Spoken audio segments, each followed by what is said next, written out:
Նախկին նախագահների իշխանություն վերադառնալու պատմանը փակվեց Արցախի կորստով։ Այդ մարդիկ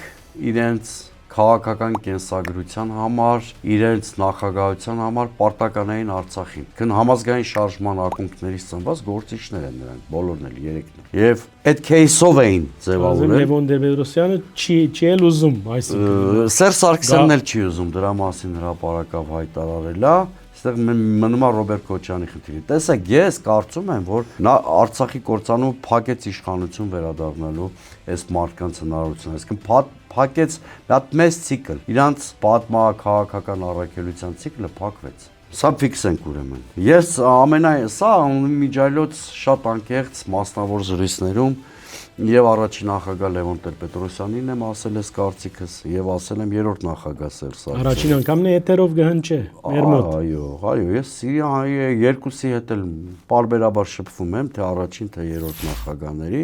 ասեմ բավականություն եմ նաեւ ստանում այդ շփումներից, որովհետեւ մասսավոր շփումները ավելի անկաշկանդ զրույցի հնարավորություն են ստեղծում եւ իրենց անկեղծ իմ կարծիքը ասել եմ, որ Արցախի կորուստը փակել է, դե պատմաշրջան է փակվել իրանց հերոսներով։